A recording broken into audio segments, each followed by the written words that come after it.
jadi selamat pagi teman-teman semua.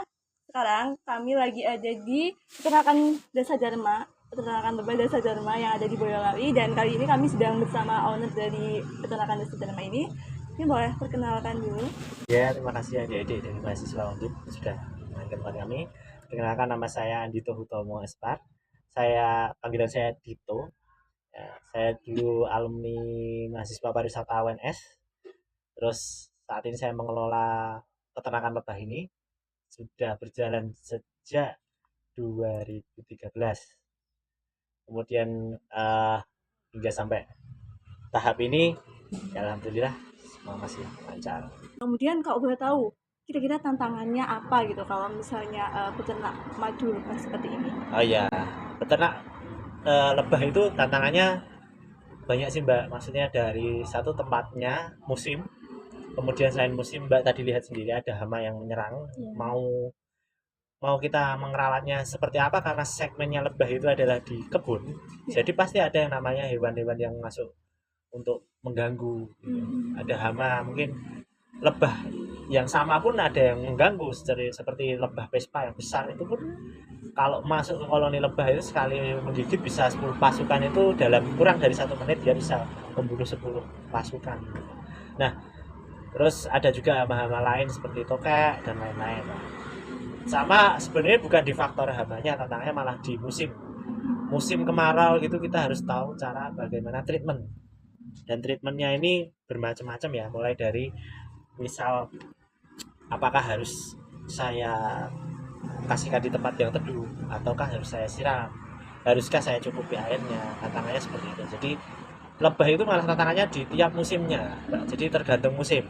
Kalau musim hujan, musim semi, bunganya bagus ya alhamdulillah bagus saja. Tapi kalau musim kemarau ya itu akan jadi PR juga, karena ada tantangannya lebah itu minggat. Tadi saya kasih tahu, minggat itu kota, bukan cuma satu lebah ya, satu koloni. Jadi kota itu kosong. Itu termasuk tantangan terberat kami dan PR kami. Kalau lebah minggat ya kami harus pembibitan lagi atau masuk musim memijak. Jadi membagi koloni agar koloninya makin banyak. Dan itu menjadi tantangan paling berat. Membagi koloni itu nggak mudah. Kadang jadi banyak, sedikit. Misalnya satu koloni tak bagi dua. Ini bisa besar semua. Itu nek bejone. Nek bejone besar kecil. Ada yang kecil, ada yang satu nggak jadi minggat, yang satu kecil. Kadang malah dua-duanya ini harus dibagi, ini mah mengkudeta ini. Jadi habitnya lebah itu seperti itu. Nah, salah satu tanahnya adalah habit dari lebah itu, perilaku lebah itu yang kadang harus kita pelajari secara terus menerus, karena lebah itu hewan yang sulit diprediksi, dan kita belajar hal tersebut itu dari pengalaman. Kita mencoba lebah itu maksudnya dalam nggak hitungan bulan, jadi bertahap Mbak. Dari ini, oh ternyata habitnya lebah itu seperti itu.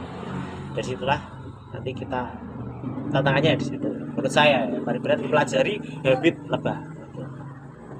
Terus kalau untuk perawatannya sendiri terhadap lebah itu kayak gimana, Mas? Oke, perawatannya sebenarnya itu mudah Mbak, cuman kotak kita bentuk kotak tadi seolah-olah sesuai habitatnya, karena lebah habis cerana ini, lebah Jawa ini terbentuknya tadi saya kasih tahu dari alam ya, temunya di dalam kotak buku dan lain-lain.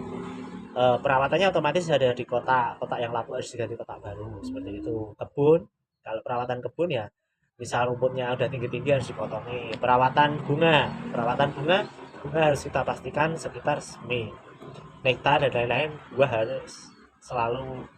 Tanaman berbuah harus selalu menghasilkan buah istilahnya nih. Dengan cara gimana ya, dipupuk gitu. Jadi cara perawatannya itu lebih seperti itu Mbak. Kalau lebahnya misal diapain ya, ya udah, lebahnya selama masuk di kotak dia dibikin nyaman itu sudah cukup. Selebihnya perawatannya di luar kotak lebahnya itu seperti itu. Oke, mungkin terima kasih Bapak atas kunjungannya. Terus untuk teman-teman, mungkin nanti akan ada video tentang proses pemanenan dan sebagainya. Diikuti terus ya. Bye-bye. Proses panen madu dilakukan secara tradisional. Langkah yang perlu kita lakukan adalah membalik kotak sarang. Kemudian, menggiring lebah menggunakan obat nyamuk sehingga lebah akan naik ke bagian atas kotak. Setelahnya, kita potong sarang lebah menggunakan pisau Pisahkan antara sarang yang mengandung larva dan madu. Sarang yang mengandung madu dimasukkan ke dalam kotak plastik, sedangkan sarang yang terdapat larva akan dikembalikan ke kotak agar diperbaiki oleh lebah. Makan bareng-bareng sini. Itu.